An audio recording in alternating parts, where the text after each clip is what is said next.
Hey everybody, how's it going? We're almost at the ending of chapter 29. So let's see if we can't wrap it up today. If not, fuck it, the video will go up tomorrow. Because K-Cat made a request to have these two videos come, like, one after the other, instead of, like, waiting a week. If I can't do it, then fuck it, it'll go up tomorrow. In a separate video. This place. Could we move all the ponies of the tower into the shielded areas? Not for long, Armich answered. And I don't think it would do that much good. If that balefire bomb goes off, it'll take out the foundation and everything that's not protected. All I the suddenly shielding in got urged to Equestria just won't go save us from read that some fall. fan fiction out of nowhere. Glumly, she added. The shields that were used to protect the whole building haven't worked since the first one. I know, I told her, recounting how a wrong turn in the basement had brought me to the room full of generators. I didn't mention the maintenance pony who had died from shrapnel when the megaspell overloaded them and they all imploded. Another realization struck me. Red Eye is researching a way to trick a bypass, I warned her. If these shields were being used to house the most vital research of at least one of the ministries, what could he be after? Was it here? He hasn't had much success yet, but he's got ponies working on it. Homage frowned. Not good. She hopped down from the fountain. Thank you for the warning, little Pip. She approached me. Problem is, there already is a way to trick a, bypass, right? I nodded. The bypass works on genetics, and it's not as accurate as the Ministry of Arcane Sciences thought. Close family members of the designated ponies, or even a direct descendant of them, can get through a bypass. That's how I can get in here, even if the shields are up. Homage looked back at the alicorn, and then to me. The shields in Tempony Tower were set to only allow Twilight Sparkle and the three highest ranking unicorns in the Manhattan MAS hub to pass through. Turns out, Vinyl Scratch was one of them. I love Vinyl. She is my favorite pony. I got that Vinyl figurine of Vinyl in that other room, but I've never felt she was really that magic intelligent. Wizardry. Don't really get that vibe from her. I'm a direct descendant of one of those high ranking unicorns, she revealed to me. Just like the ponies who actually control Tempony Tower. That's why they want me here, Homage added cautiously. As long as I don't make too many waves. Oh. Oh, wow. I'll admit, I've been talking you up a lot, and I think I'm finally getting the others to come around. It won't be long before I can put the special resources of this tower at our hooves. Homage smiled sweetly. Let me give you the extended tour. Shield spells had only been the start. Homage guided me through one concealed hallway and shielded chamber after another, turning off the shields for me and restoring them in our wake. We walked into a large multi-cornered ritual chamber, bleached brightest white. The floor was an intricate mosaic of white-on-white tiles in exquisite and arcane patterns. There was a mirrored chimney leading up to a skylight, looking up into the darkness of the clouds above. What is this? This, Homage revealed, is a megaspell chamber. I stumbled. Wait, you can cast megaspells here? Homage giggled. Yes and no. You can cast a specific megaspell in here. If you had enough unicorns who all knew the spell. Each megaspell chamber is keyed to a specific spell, apparently. I nodded, my mouth What's suddenly this dry. one key to? How many megaspell chambers does Tempony Tower have? Just this one, Homage admitted sadly. And it's useless. Useless? Homage moved over to one of the chamber's 32 corners. She floated up an audio machine. Oh, I found this in the recording studio. Apparently it never got around to editing. Homage started the machine, and hauntingly peaceful music flowed out, plucked and strummed from a deep-sounding harp. I closed my eyes and found myself swaying to the music. It was mysterious, unlike anything I had heard before. I try to pull this one out once a year for a late-night broadcast. I love it, but it's totally not DJ Pony. I nodded, wanting her to shut up. I was enjoying the music. It was speaking to me. touching on the sorrows of the last week, but without making me hurt. Mind magic. I can tell right now, because I could just... I feel it. Not good. Ooh.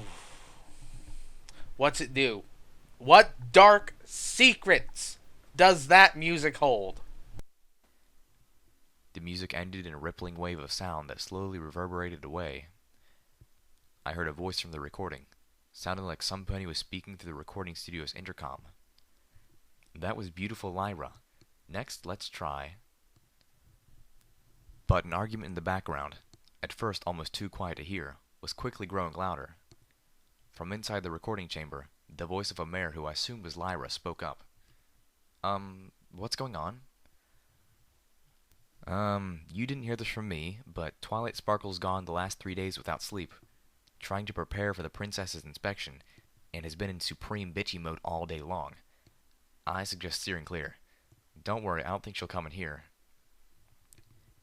The arguing voices outside the recording studio were getting loud enough and close enough to make out the words. Well, that's just great, Twilight. Now she's in the bathroom sobbing her eyes out. Well, I'm sorry, but those results are just unacceptable. I can't go to the princess and tell her we've put her name on a megaspell that's useless. The ponies in the recording studio had completely fallen silent. The argument was just outside their door. Twilight Sparkle in a male voice that sounded vaguely familiar. There's better ways of handling it than grabbing a pony, pointing and saying, "Look, there are all the thousands and thousands of bodies of ponies who are dead because your spell sucks. Explain it to them." Just how the hell is that supposed to help? Don't you get it, Spike? The zebras have megaspell-tipped missiles. Hundreds of them. If they launch them, those missiles will reach Equestria from the zebra homeland within minutes. And this Celestia 1 or Celestia Prime or whatever they're calling it can't even be cast unless it's sunny. I can't tell the princess that the only defenses we have against those missiles can be defeated by a cloudy day. What if the zebras decide to attack us at night? You know what? Forget it, Twilight. I'm going to take a nap. And frankly, you should too. You're always taking a nap. There's work to be done. Whatever. Wake me when the Twilight I know and love has decided to visit. Until then, I don't even want to speak to you. Fine. And here, Homage said, waving a hoof at a sprawling agricultural bay. We discovered that the Ministry of Arcane Sciences had perfected spell. You know what the amusing thing is? From what I know, the zebra missile attack actually did happen during a sunny day. I mean, I could be wrong, but everything it sounds like it happened during a sunny day. And Twilight admitted that that mega spell they had worked during a sunny day. See, okay, that's the thing. Perfect weapons are overrated. A large... yes, I am stealing this from Hearts of Iron 4. I play that game for hours on it. And the mass assault doctrine tree basically says this. Perfect weapons are overrated. A large number of good enough weapons will get the job done. And that's actually shown during World War II. The Germans and the Japanese spent so much on wonder weapons. You know, the Japanese with their Death Ray, the Germans with a Vortex gun, and, you know, the fucking super heavy tank. All these uber super weapons that would win the war. They're not worth it. Like, take the German tanks compared to the Soviet tanks are a great example. You have the Panther tank, a fucking amazing weapon. You know, great. And then you have the Soviet T-36. Not as strong as a Panther tank, but you can make more of them. And you can, like, they work. They do their job. That's kind of what the vibe I'm getting here. Twilight is focusing so much on some type of super weapon that can do everything that it's perfect. You're never going to get that. You're never going to get the perfect weapon. You're never going to get the ultimate super... I mean, okay, there are nukes and the destruction mega spells, but that's not what I'm talking about. And this actually does fit with Twilight's mentality. She is a perfectionist, and she believes so much in the magic that she focuses on that. And that she has something that could stop a Mega Spell strike during the day. Well, you know what? Pegasi control the weather. You can make it a sunny day all the time. This fits Twilight's personality because she's looking at it has to be absolutely 100% perfect no matter what. That fits her personality. But that doesn't work. Wonder weapons do not work. They are wastes of time and resources. Twilight openly admits, hey, we had one that could stop it during a sunny day. That's progress. You have the means of stopping an attack. And, like, she's like, no, it's not good enough. So she, like, it sounds like she scrapped it and told them to start over, which fucking... Again, assuming the attack happened at a sunny day, which fits this story. Because, you know, with Scootaloo, with the Keymark Crusaders, with all that, they all make these predictions. And they turn out to be completely wrong. You know, Scootaloo by saying the Enclave wouldn't last while their stables would. When it's the complete opposite. You know, all that stuff. And then you have Twilight, who's worrying about all that stuff that might happen when it was the other thing that happened, and she had the means of stopping it by that spell. It sounds like. When it did happen at the time, and she could... Oh, wow. Like... I get...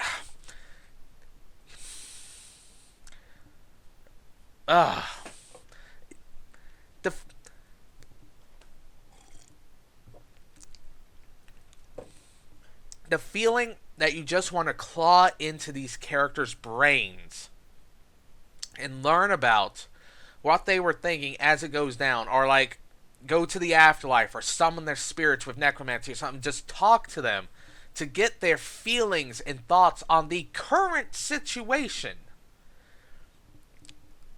Oh. It's never going to happen.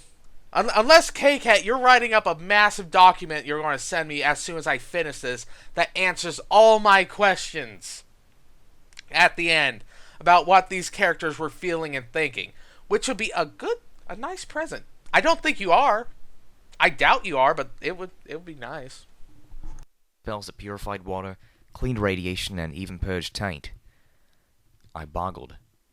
If only the maddened ghoul doctor had known what he killed so many to accomplish.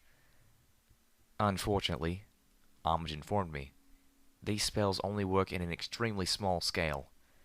With a lot of effort, we could purge one tree, the fruit becoming ripe and succulent and perfect for consumption. But there's nothing to keep the poisons from just seeping back in, and the area we'd affect is so small that it would take an army of unicorns to clean enough of a field to grow a garden without having to worry about the soil going bad before the harvest. But it makes for wonderful potted plants. But if you could cast potted plants, because, you know, those are safe, and apparently you could keep doing that over and over as time goes, and eventually you got like a hydroponics bay going, like clear out a room, shield it, whatever, to keep the poison out, or wherever it's safe. You know, start doing the potted plants, maybe like get some like gardening whatever they're called. I don't know what they're called, but I know what I'm thinking. Like, get that and just start filling up. Eventually, you got a hydroponics blade, a genuinely purified thing, and you keep doing that and keep doing it. Eventually, you got one hydroponics bay 1, hydroponics bay 2, etc., etc. You keep doing that. Eventually, you become a producer of irradiated free foodstuffs, which alone has high value, not just as food, but as, you know, hey, this shit's actually pretty good and not going to irradiate me. And then you trade that for protection. You become. That's how Ten Pony Tower gets its food, isn't it? Now, the question is, if they took it to my extreme, where, you know, you clear out entire rooms, get, like, small-scale hydroponics industry going, and, you know, trade it for... They kind of did, but they haven't taken it to my extreme, which would be fucking Monopoly. With guns. Acid everywhere all at once. Purge everything. I realized what I was seeing. These were the components of the Gardens of Equestria. I'd say you were delusional, but I'm talking to my little Pip. I know better. It was time to tell her. When I was done, Amish collapsed weakly. Me? She looked at me, as if pleading for me to... That's where you temper it with maybe. Again, fuck Spike and the whole idea that he has to choose, because Spike fucks up a lot. He does. It's canon. Spike fucks up a lot of shit. And I would hope that he would have learned in, like, what is it, 200 years? But the world shows that people don't fucking learn. Renounce the truth. The salvation of all of Equestria is on me? Well, you and 5 others, possibly. You, Ditsy-Doo, 4 others. We don't know who yet. This spell, it will fix everything? Don't. Pretty much. I nodded. But there's things that need to be done first. I'm not the Wasteland Savior, Homage. You are. You and them. Actually, this raises a very important question. This, it cleans radiation, right? What are you going to do for the resources that were strip mined and depleted? Iron, coal, maybe gemstones, depending on how K-Cat runs this. You know, I personally think gemstones are actually grown in Equestria through magic. You know, ambient magic collects in the earth and crystallizes into gemstones. Which explains rock farms. They're just doing it, rock farms would be, helping the process along, you know, making it quicker. But, like, I mean, it explains why gemstones are fucking everywhere. Like, the whole magic just coalesces and crystallizes. It makes sense, and it explains dragons, how the dragon race exists. But, like, what about those other resources? Like, they strip mine whole areas. Like, there's probably nothing. There's no, like, might not be any iron mines, copper, all that other stuff. Does the Gardens of Equestria somehow refill these resources? Does it repopulate an iron mine, or does it cause copper to start growing back? If it does, that's fucking awesome. And Twilight has invented post-scarcity. Maybe. I don't know how... I've never known how that works. Whatever. I just hope Mr. House shows up and we can all go to, like, Mars or something. I gave her a bittersweet smile. I'm just the one that clears the way. Alma stared at me for a long time, then pushed herself up. Oh, I need a drink. Screw my mother, and screw my vulnerability to addictions. We were back at the Athenaeum, and Homage was drowning herself in apple whiskey, and I was right there beside her, soused to the... whatever it is that ponies get soused to. And then, Homage slurred, continuing a tale that had blurred into another tale, which had jumped off from the original story about 4 stories back. Joke Blue says, "Pfft, big deal. You've got one box that's bigger inside than outside.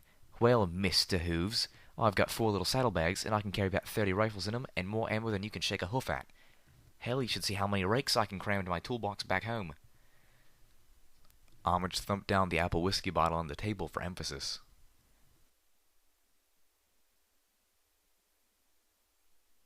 You just had to go there, didn't you? Like, you just had to go there.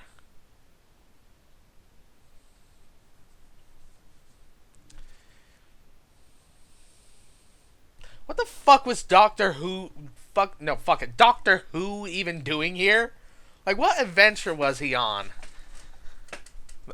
Maybe he's setting things right.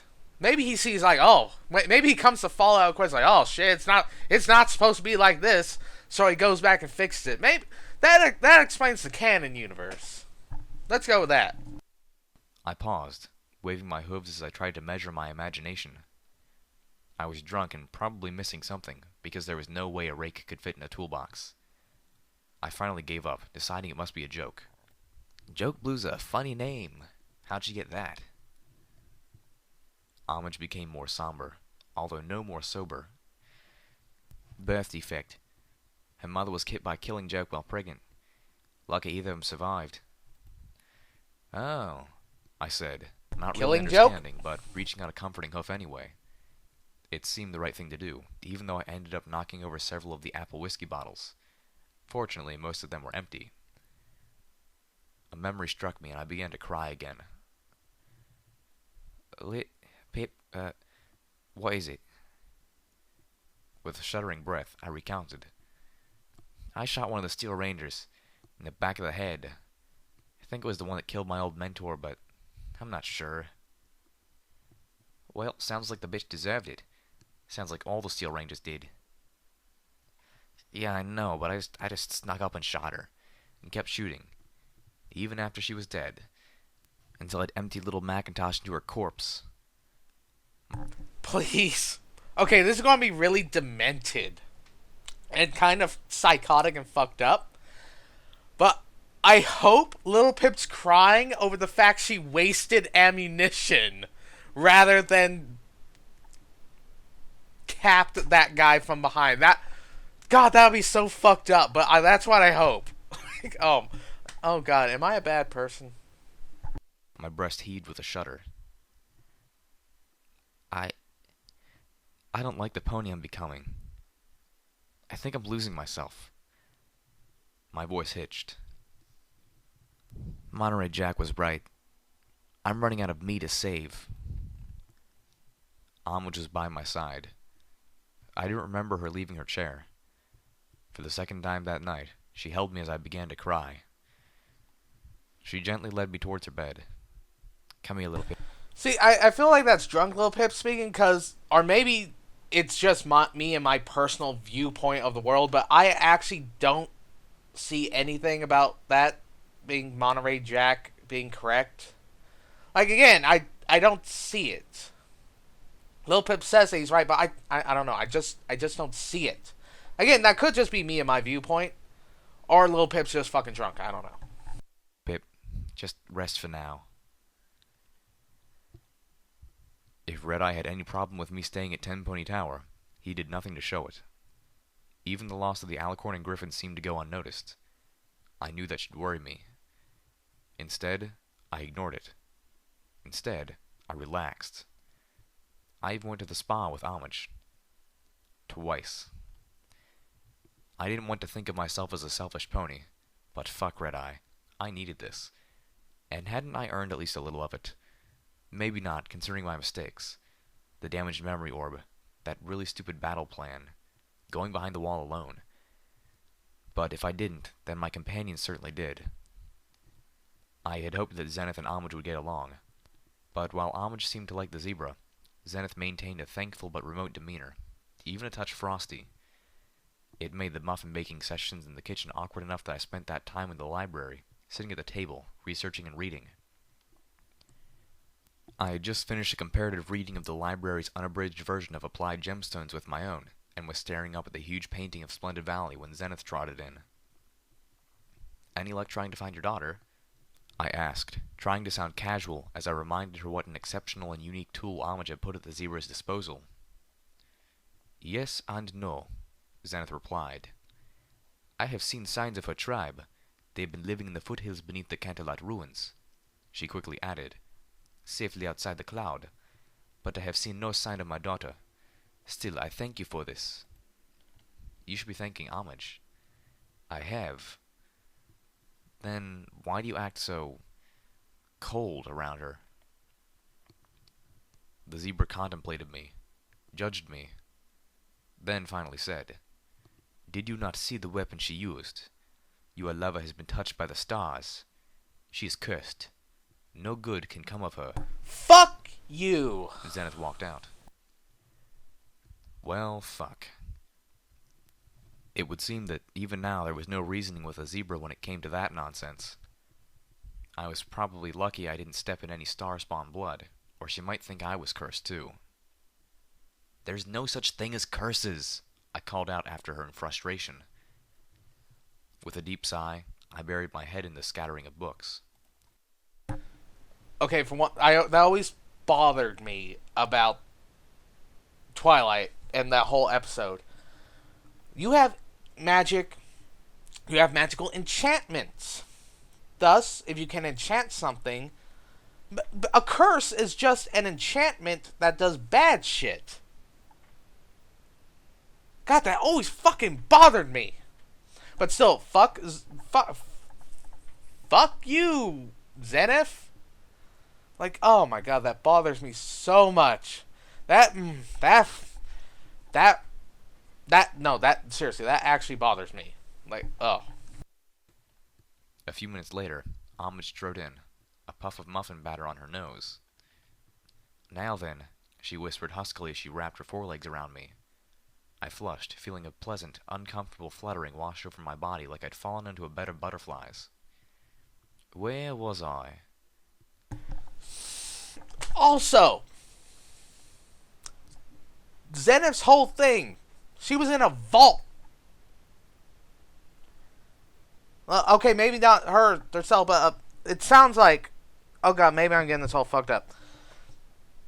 Ancestors were in a vault. How the... I'm not even going to bother. Fuck it. That fluttering coalesced in my nether regions, becoming a very warm and joyful difficulty to bear. 23, wasn't it? Oh my goddesses.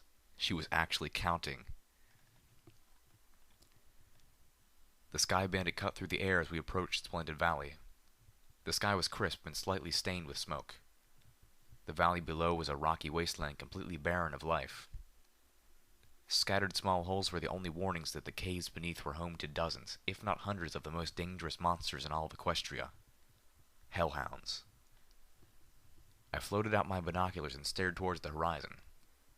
A sinkhole several miles across indicated where the balefire bomb had been detonated. The bomb had been snuck in underground and detonated. The surface above had collapsed into the toxin-filled tunnels below. Over the last 200 years, the sinkhole had weathered and eroded into a wide crater. It glowed faintly, even in the daylight. It was marked with hundreds of holes.